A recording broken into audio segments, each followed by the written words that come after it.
Мен кейде осы кейбір құсалы сұлулардың ешкім көрмеген өз сыңарлары бола ма екен деп ойлаймын. Бәлкім олар сол сыңарларын күтіп жүріп, олар өз мұңдарына өздері ғашық болып қалатын шығар. Сосын олардың жарты ғұмыры жалғыздықта өтеді. Оны саған кім айтты? Ешкім айтқан жоқ. Осындай ойлар сенің басыңа қайдан келеді осы? Мен өмір, махаббат, сұлулық, әйел мен еркектер жайлы көп ойлаймын. Әжем сияқты жалғыздан жалғыз қартайып кетуден қорқам. Сұлулық деген мәңгілік емес қой, ол да мұз сияқты, қай кезде еріп кеткенін білмей қаласың. Ал жалғыз қартаю тіпті қиын, жүрегіңді мұң басады. Санаңды сағыныш қариды. Қартайғаныңда көз жасың уытатиды. Ондай әйелдердің зары өздерін ғана емес, тұтас дүниені күйдіріп жіберуі мүмкін. Валя кереуеттің астынан басқа шабадандардан едәуір үлкен шабанды шығарды. Бәлкім үйдегі барлық шабаданнан үлкені осы болса керек деп ойладым. Мына шабаданды ашу тіпті қиямет дерсің, кілті жоқ. Әжем кілтін бір жерге жасырып қойған, ал қайда жасырғанын ұмытып қалған. Дүние қоңыз ғой, ой, дүние қоңыз деген Валя төсекте жатқан кемпірге қарап дауысын көтере сөйледі. Кемпірдің өкпесі сырылдап күрк етті де дамыл тапты. Мына шабаданның ішінде не бар екен, өзі бәледей ауыр деді. Валя ені үлкен сүйекті шабаданды ышқына тартып дүңк-дүңк еткізіп жұдырықтай бастады. Кітапта шығар. Жоқ, мен олай ойламаймын. Оның ішінде бағалы құндыз тондар болса керек. Мамам, әжеңнің бағалы тондары болған, ешкімге кигізбеген, не өзі жарқыратып кимеген, күшті күйлі жоқ болды деп айтқан. Бәлкім сол тондар шығар деген Валя шабаданның құлпынысымен шұқылай бастады. Өмір бойы тігінші болған адамда қайдағы ем байлық болсын, мүмкін шабаданда бағалы маталар бар шығар. Деймін мен де шабаданның жұмбағын шешкім келіп. Осы кезде есіктен Лейланың басы көрінді. Не істеп жатырсыңдар, ұрылар? Деп даусы саңқылдап ішке көңілді енді. Әжемнің шабаданын аша алмай жатырмыз. Кілті жоқ деп Валя қолындағы сымды көрсетті. Қане, мен көрейінші деген Лейла бұл үйге күнделікті келіп кетіп еркінсіп жүргенін білдіріп, Валяның қолындағы сымды жұлып алып, шабаданның саңлауына үңіле берді. Осы кезде төсекте жатқан Зина әжей есікке басын бұрып, бірдеңе айтқысы келгендей иегін қақты. Не болды, Зинаида Алексеевна? Деді Валя әжесіне бұрылып. Ашпа дегендей жастықтан басы көтеріліп, тамағы қырылдай ишара білдірді кемпір. Тү, не дей бересің? Өлетін шағыңда да тыныштықпен өлмейтін не деген кемпірсің өзің? Мұның барлығын көрге ала кетпейтін шығарсың енді деген Валя кемпірдің аяқ жағындағы көрпені қымтап, жастығын түзеген болды. Зинаның иегі дірілдеп, тарамыс саусақтары сәл көтерілді де, кеудесіне қайта құлады. Кемпір басын кілем қабырғаға бұрып әкетті де, кәрі кеудесі сырылдап кемсеңдей бастады. Мен Зина әжейдің аянышты халіне жаным ашып, жүзіне үңіліп қарай бердім. Оның иегінен төмен сырғып жастыққа тамып жатқан көз жасына қолымды тигізгім келетін сияқты. Әлгінде Валя айтқан сұлу да бақытсыз әйелдің көз жанарындағы онсыз да арса-арсасы шыққан байғұс кемпірдің қу сүйегін кеміріп бара жатқандай иегінен жылбысқылана ағып, сай-сай шыққан кеудесіне құлады. Зина әже, жыламашы деп кемпірдің селдіреген ақ шашын қайырып, былшықтанған көзінің жасын сүртуге оқталғанымда, Валян Құдай үшін мазасын ала бермеші. Адамның кәрілікті мойындап өлімге бет бұрған сәтінде санасын қандай ой шарпиды екен деп ойладым. Бәлкім олар бүкіл өмірін кино лентасындай қайта көз алдынан өткізіп, бақытты сәттерін еске алып, бір кездегі қателіктерін ой безбеніне салып, іштей тағдыр тарасымен өлшер. Бәлкім қайта жасармайтыныңды, орныңнан қайта тұрмайтыныңды, жас кездегідей билемейтініңді, енді ғашық болмайтыныңды сансыраған санаңмен ұғынып, өлмеймін деген өміріңе енді өлем-ау деп кемсеңдей жылап, мөлие қарап, тіл қатушыға. Кемпір жылап жатты. Кенет оның тарамыстанған кәрі саусақтары менің білегімнен шап беріп қара тырнағын етіме батыра бастады. Аңтарылып бетіне қарағанымда жаңағы өлмелі кемпір бар күшін жинап, білегімнен тартып, «Шабадан» деп күбір етті. Анық естідім. Шабадан.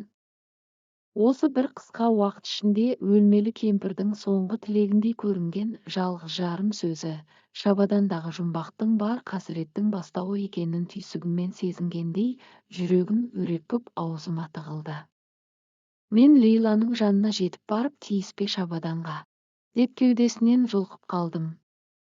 Қапелімде мен жұлқиды деп ойламаған Лейланың әуелі екі көзі шатынап жалт қарады да орнынан оқыс көтерілді. Оның бойы менен әлдеқайда ұзын еді, әрі сонысын көрсеткісі келгендей маған ентелеп төбемнен төне түсті. Бұл сенің шабаданың ба не? Әлде сенің әжеңнен қалған шабадан ба? Неменеге емексей қалдың, ей, нақұрыс. Тиіспе деймін шабаданға, әйтпесе бар ғой. Не әйтпесе? Өлейін деп жатқан кемірді қорлап. Менің тамағыма өксік тіреліп көзімнен жасым бұрқ ете қалды. Қыздар, қойыңдар болды. Бұларың не? Деп араша түскен Валяға да қарамай, кетші өзің, көзің бозармай. Деп Лейла кеудемнен жұлқып қалды. Мен теңселіп барып есіктің тұтқасынан ұстап тоқтап қалдым. Осы тұста Зина кемпір дауыс салып аңырай бастады. Оның ендігі жанталасына қарап тұру мүмкін емес еді. Бейне бұл дүние мен арғы дүние арасында азынаған тас боран кемпірдің көмейінен атқылап жатқандай еді. Мен екі құлағымды тарс жауып дәлізге атып шықтым. Валя әжесін тыныштандыру үшін төсекке қарай жүгірді. Зинаның аңыраған азалы үні бүкіл дүниені теңселтіп, төбе құйғаны шымырлатып жіберді. Қасыма Лейла келді. Бәрі сенің кесірің, жарым деп кеудемен тағы да жұлқып қалды ол. Лейла мен Валя шабаданның құлпын бұзып аша алмай әлекке түсіп жатқанына жарым сағаттай уақыт болған. Бұл уақытта Валя кемпірге дәрісін беріп ұйқыға жіберді. Мен жылап көзім ісіп, бөлменің бір бұрышында шашылып қалған түймелерді теріп, құтыға жинап жаттым. Лейла мен Валя шабаданды таспен ұрып, ақыры құлпын бұзды. Ашылды, деп маған жалт қарады Валя. Лейла шабаданның бауларын босата бастады. Шабаданның ішінен алдымен 1952 жылы жарыққа шыққан Труд газетінің сарғайған ескі қиындылар шықты. Лейла жалмашан шабаданды ақтара кетті. Мынаны қара, туфли деп күліп жіберді. Газетке оралған аппақ туфли екен. Жап жаңа, киілмеген, бірақ шабаданда жатып сырысынып, мыжырайыңқырап қалыпты. Тағы не бар екен? Деп жатыр Лейла тағаты таусылып. Валя тағы да ескі газеттердің орамдарын жаза бастады. Охо, қобдиша! Деп Валя кішкентай ағаш қобдишаны шығарып шайқап көрді. Сылдыр-сылдыр еткен дыбыс анық естілді. Лейла Валяның қолындағы қобдишаны жұлып алып, құлағының түбіне апарып тағы шайқап көрді. Екеуі кішкентай сандықшаға таласып тармасып отырып, неке сақинасына ұқсайтын сыңарлы қос жүзікті алды. Алтын-ау деймін деді, Лейла кішілеу жүзікті саусағына тағып жатып. Орнына сал, деді Валя сандықшаны ашып шабаданның егесі өзі екенін білдіріп. Екеуі енді шабаданға тереңірек үңіліп қаза бастады. Сөйтті де жылтыр қағазға оралған көлемділеу затты шығарды. Бұл не? Дейді екеуі бір-біріне қарап таңырқап. Қағазын жырту керек деп Валя жылтыр қағаздың орамын жұлмалай бастады. Оған Лейла көмектесті. Жылтыр қағаздың ішінен етегі шұбатылған аппақ шілтерлі көйлек көрінгенде, охо, көйлек еді. деп таң қалды Лейла. Той көйлек, деді Валя көйлектің етегін ұстап көріп жатып. Мынау той көйлек пе? Бұрынғының той көйлектері осындай болған. Әдемісін-ай, жап-жаңа ғой өзі. Оның патасы да болу керек деп Валя шабаданды қайта ақтара бастады. Ендігі уақытта Валя үстіндегі шыт көйлегін шешіп той көйлекті кие бастады. Жібін байлашы, түймесін сал, фатасын әкел, деп Лейланы жұмсап жатты. Өңір жиегі алтын жіптермен кестеленген көйлек Валяның мүсініне құйып қойғандай жараса кетті.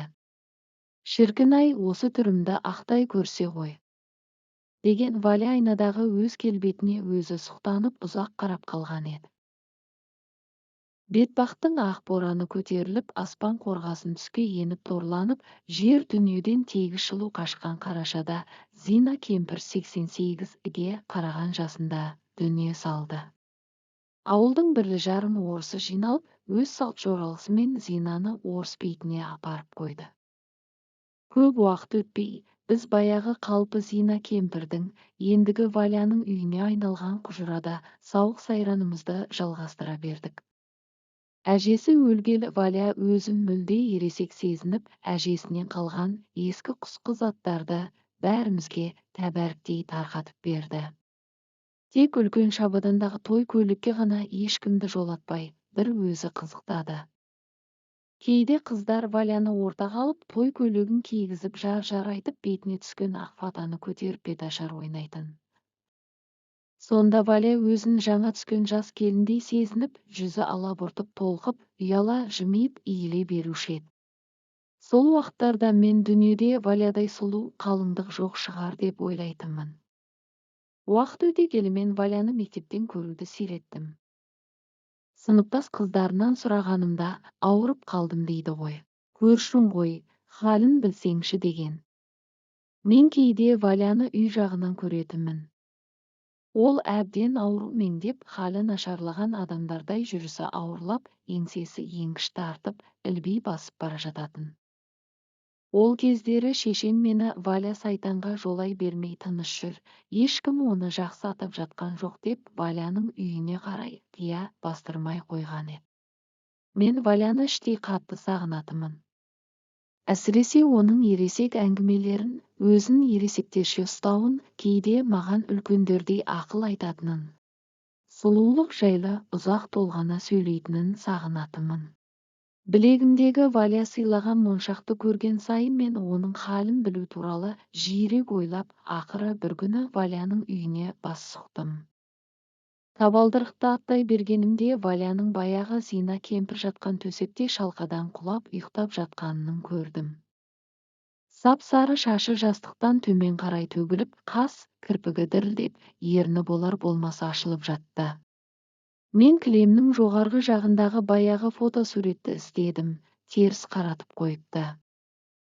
Шифонердің есігінде етегі шұбатылған той көйлек ілулі тұр екен. Көздің жауын алады.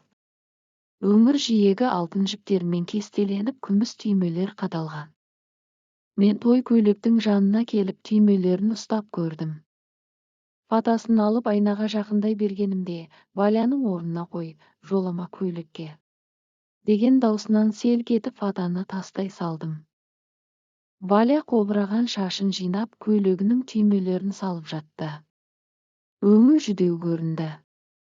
Көз алды көлкілдеп ісіп кетіпті. Жылаған шығар деп ойладым.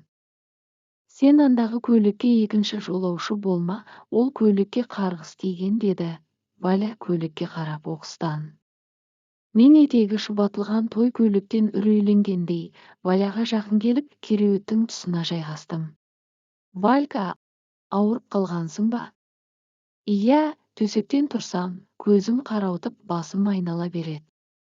Дәрігер шақыртпайсың ба? Қажеті жоқ. Олардың емін өзім де білем ғой. Сен неге келдің? Маман қалай жіберді? Менің жүзім алабұртып, не айтарымды білмей қысылып қалдым. Валька жымиғандай болды. Лейла да келмей кетті. Сарафанымды алған еді, көрсең айтшы, сол сарафанды Валька саған сыйлады деп.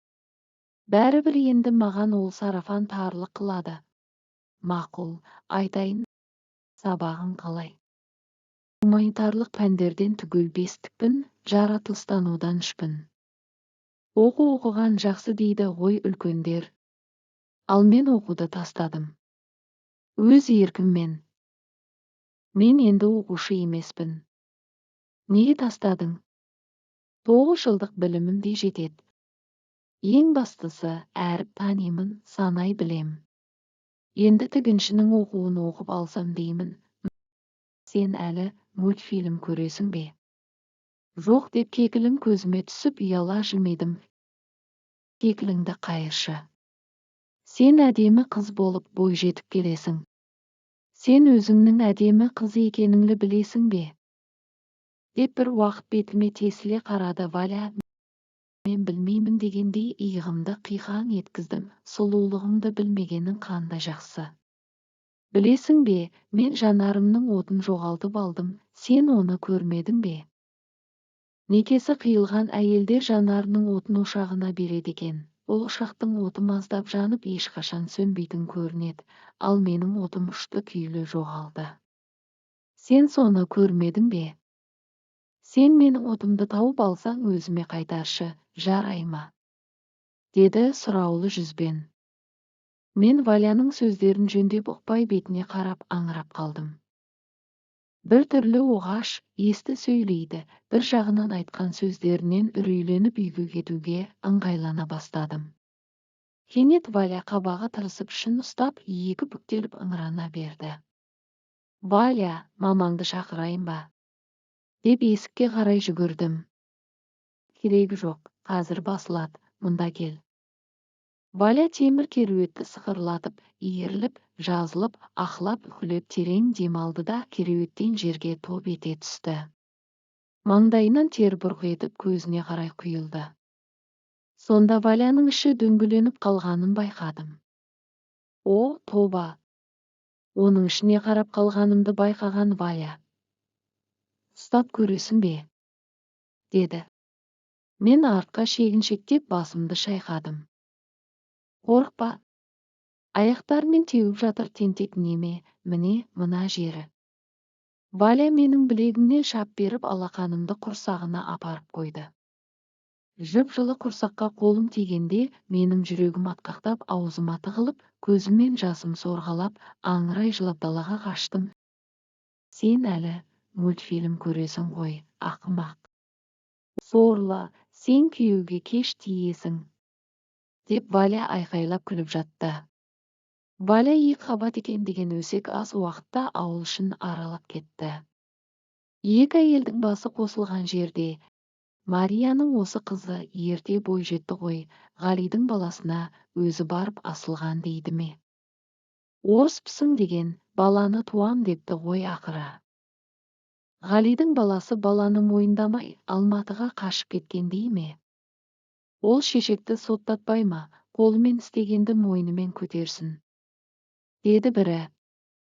Валяны мектептен шығарып жібергені дұрыс бопты, әйтпесе директордан бастап мұғаліміне дейін түгел ұшатын еді деген әйелдер тұс-тұстан өсектің отын қоздатып жатты. Бір күні, шешем таңертең мені бұзаудың бас жібін ұстап тұруымды, сосын сиырды өріске айдап қосуымды айтып оятты. Мама, бүгін жексенбі ғой, жата тұрайыншы деп төсектен тұрмай ыңыранып біраз жаттым. Ондай уақытта шешем маған қыз баланың ерте тұрғаны өзіне жақсы екенін, болашақта күйеуге тисе, пысық әрі етті келін болуға осы бастан дағдылану керектігі жайлы қалыпты қазақ әйелінің түсінігіне тән ақыл кеңестерін айтып күңкілдеп кетеді. Менің күйеуге тиюіме кемінде 10 жыл уақыт бар емес пе, әлі кішкентай емеспін бе, мама? Дедім жастыққа жабысқан қалпы. 10 жыл бойы не істемексің? Валя сияқты бүлініп қалып жүрмексің? Жаңа көрдім, қарны шермейіп сиыр айдап барады. Үстіне етегі шұбатылған ақ көйлек киіп алыпты, тоба. Тәте, менің тойым болады, күйеуге тиім деп ыржалақтайды. Сорлау, өмірдің бар қызығы күйеуге тию болса, оған да үлгересің ғой, несіне асығасың? Десем, тәте, мен қартайып барамын дейді. Қолында шабаданы бар, шабаданды не істемекші? Жазған қыздың шынымен есі ауысқан-ау деді мамам алжапқышын байлап жатып. Валяның сиыр айдап өріске кетіп бара жатқанын естіп, менде асығыс-үсігіс киініп, қорадағы алакөз сиырды шығарып өріске қарай жүгірдім. Табын сиырдың арасында көйлегінің етегі жер сызып Валя кетіп барады екен. Валька, тоқташы деймін деп дауыстап, соңынан бүлкілдеп жүгіріп келемін. Валя бұрылып қараған жоқ. Валя деймін. Валя тіпті де сиырды табынға қосу үшін шықпағандай, ал сапарға шыққандай қолындағы шабаданнан мықтап ұстап алыпты, асығып барады екен. Мен ентіге басып жанына таяп, Валя, қайда барасың деймін саған, деп иығынан қозғамақ болдым. Ол жүрісін кілт үзіп бетіме мағынасыз қарады да, қайтадан жүрісін жалғастыра берді. Валя, есіңнен алжасқаннан саусың ба, қайда барасың деймін, деп жеңінен тартқыладым. Валя жүрсін кілт үзіп бетіме тағы да қарады. Тойға барамын деді. Валя, ауырып қалғансың ба? Жүр, қайтайық, ауыл артта қалды деп мен оның қолынан ұстадым. Ол менің қолымды қағып жіберді. Жоқ, қайтпаймын. Тойыма барам, қалыңды кешікпеу керек деп сандырақтай берді. Валя, ол жақта ел жоқ.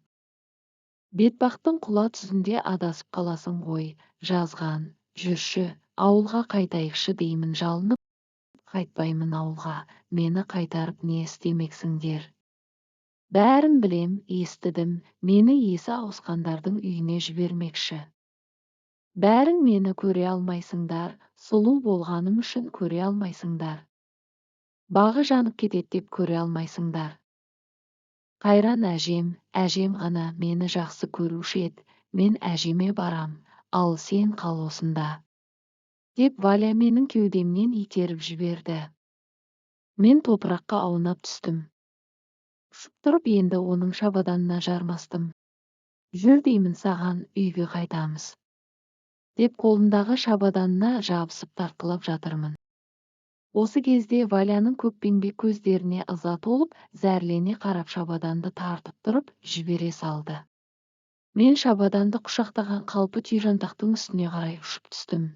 Тікенектері білегімді жырып, екі бүктелген қалпы сыңсып жылай бастадым. Валя шабаданын көтерді де бетпақтың күн шығыс жағын бетке алып жүгіріп бара жатты. Тоқташы деймін, деп біраз жер көзімнің сорасы ағып соңынан еңірей жүгірсем де, Валя бөгелмеді. Барған сайын жүрісі жеделдеп, оның бұлдыр иелесі енді көтеріліп бара жатқан күннің ақ жалқын түсті сәулесіне жұтылып жоқ болды.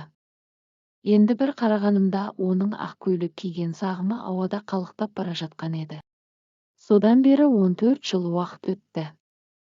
Валяны көрдім, білдім деген тірі жан болған жоқ. Алғашқы жылдары сиыршылар өрістен қайтқанда, байғұс қыз ит құсқа жем болды. Етегі дар-дар айырылған көйлектің қалдықтарын тауып алдық деп әр жерде шашылған ақ маталарды жинап ауылға келіп елге көрсетіп жүрді. Енді біреулер Валя тірі екен деді. Үлкен айналма жол арқылы Жезқазғанға қарай жүретін жүк көлігіне мінгесіп кетіпті. Содан бір қойшыға күйеуге тиіп, арқада мал бағып жүр екен. Енді бірі Валяны Шу өзенінің ұйығы тартып кетіпті, балықшылар көріпті, қоға қамыс арасынан қол бұлғайды екен десті. Ауылдан Алматыға оқуға аттанған жастар қай жылы Валяны көрдік деп ауылды дүрліктірді. Валя тірі екен. Көк базар маңында тігін шеберханасы бар екен. Тек той көйлектерін тігеді екен. Ауылдастарына сәлем жолдапты деген сөз тарады. Валя менің көпке дейін түсімнен шықпай жүрді. Ол өз тойында шыр көбелек айналып билеп жүр екен. Үстінде баяғы той көйлегі бар екен деймін. Валя өте бақытты көрінді. Мені де биге шақырып сыңғырлай кеп күледі. Ал мен болсам, Валя, мен сенің жанарыңның отын тауып алдым ғой. Тауып алдым. Ол сенен қашып кетіп, менің жанарыма тығылып қалыпты деп самбырлап сөйлеп жатыр екенмін.